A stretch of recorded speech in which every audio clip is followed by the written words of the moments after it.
Kita semua harus meneladani ketabahan Nabi Muhammad Shallallahu Alaihi Wasallam dalam hal apapun. Meneladani Nabi juga para sahabatnya dalam berdakwah. Dakwah itu ajakan kebaikan, yaitu amal ma'ruf nahi munkar, mengajak dalam hal kebaikan, mencari ridho Allah semata dan menjauhi larangan-larangannya Allah. Awal penyebaran Islam Nabi Muhammad ini adalah perjuangan yang amat berat yang dialami waktu itu dan para sahabatnya. Berbagai cara dilakukan orang kafir waktu itu agar Nabi dan para sahabatnya berhenti dalam berdakwah menyebarkan agama Allah. Tapi Nabi beserta sahabat-sahabatnya tidak gentar, tidak takut, karena semata-mata kita adalah untuk menegakkan agama yang benar, agama yang diridhoi oleh Allah, yaitu tak ada lain adalah agama Islam. Maka orang yang berjuang tidak hanya berjalan mulus, seperti kalian semua juga demikian. Dalam mencari ilmu pasti ada suatu gangguan, kadang-kadang ada yang menghalang-halangi, tapi harus berusaha semaksimal mungkin biar kita mendapatkan ilmu yang baik untuk mendidik ke depan, untuk menjadi karakter atau sifat yang baik. Tak ada lain adalah melalui ilmu agama, melalui syariat Islam. Perlu diketahui, Nabi Muhammad Shallallahu Alaihi Wasallam diangkat menjadi Rasul pada waktu itu berusia 40 tahun. Wahyu yang pertama kali adalah surat Al-Alaq ayat 1 sampai ayat 5 di Gua Hira. Dan ayat ini menunjukkan ayat pendidikan. Ingin pandai, ingin jadi yang mengerti, jadi soleh-solehah, harus mau belajar, harus mau sinau, harus mau menulis, harus mau membaca dan sebagainya.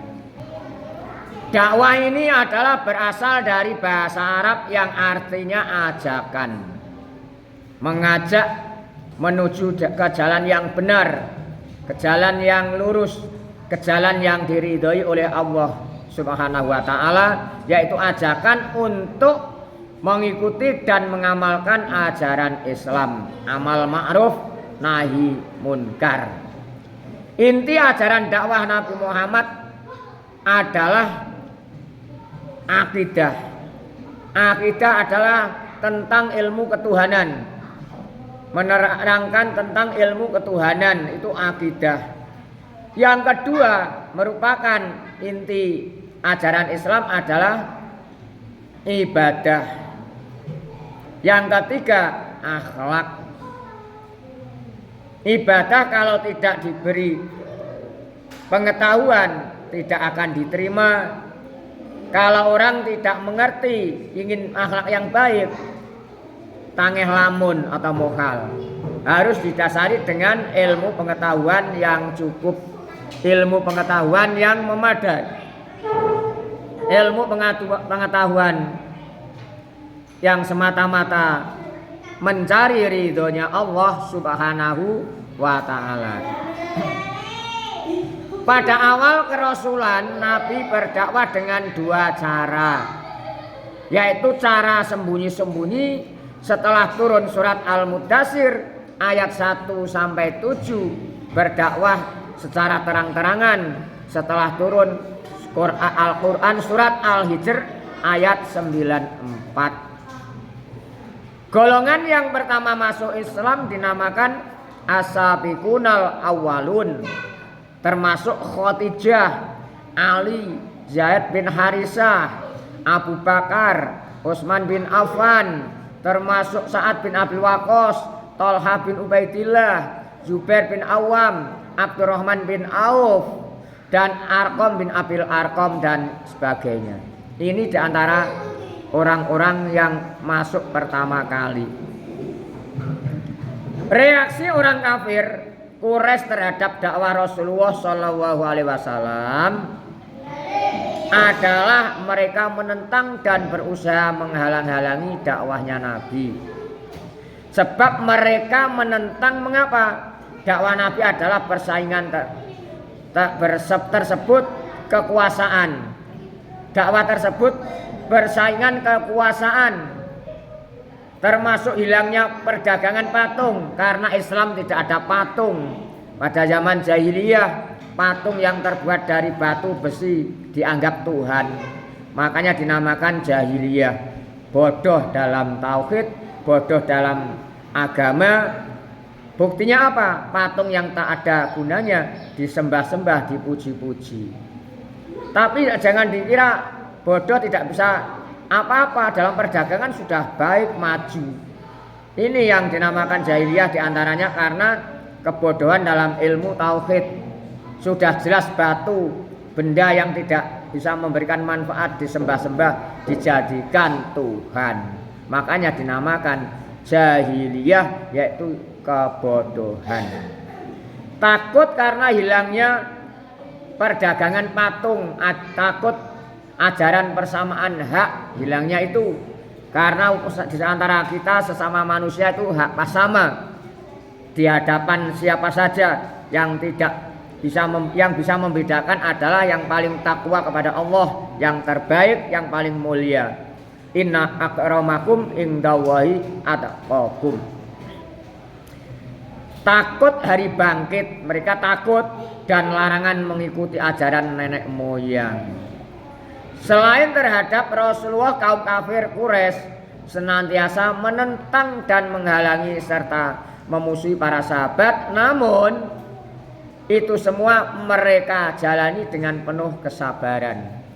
Rasulullah dan sahabatnya sabar, tabah, karena semuanya adalah ada rintangan, ada cobaannya berbagai macam cara. Kita hidup di dunia ini juga demikian, ada suka dukanya. Makanya jangan pantang mundur. Semuanya itu ada hikmah tersendiri, ada manfaat hikmah di belakang nanti. Tapi kebanyakan manusia kurang berpikir dari situ. Kadang-kadang tidak berpikir dari situ, seperti itu. Jadi semuanya kejadian yang dialami siapa saja, baik itu kejadian kecil maupun besar, adalah ada hikmahnya. Ada hikmah ke depannya yang lebih baik. Semuanya itu adalah kehendak Allah. Kita hanya istilahnya manusia ini ibaratnya sak derma wong Jawa nih. Kabeh wis ana sing ngatur. Mulane kita wis gak usah susah, gak usah galau, di mana saja sudah diatur. Baik masalah apapun, masalah pekerjaan, masalah rizki, masalah keduniaan, masalah akhirat nanti. Tapi kita harus berusaha atau ikhtiar mencari yang terbaik, semata-mata mencari ridho Allah Subhanahu wa ta'ala. Ini adalah yang diharapkan kita semua. Lewat perantara agamanya Nabi, agama Islam ini yang dibawakan oleh Nabi Muhammad SAW, Nabi yang terakhir. Setelah Nabi Muhammad sudah tidak ada Nabi lagi. Kalau ada mengatakan Nabi lagi, itu namanya Nabi palsu. Di mana saja bentuknya atau orangnya. Kalau di zaman akhir setelah Nabi Muhammad ada mengatakan Nabi, ada yang mengaku menjadi Nabi, itulah Nabi palsu. Harus dijauhi, jangan diikuti. Awas, jangan diikuti. Walaupun itu pandai seperti apa, sudah tidak ada Nabi, karena Nabi yang terakhir adalah Nabi Muhammad Sallallahu Alaihi Wasallam.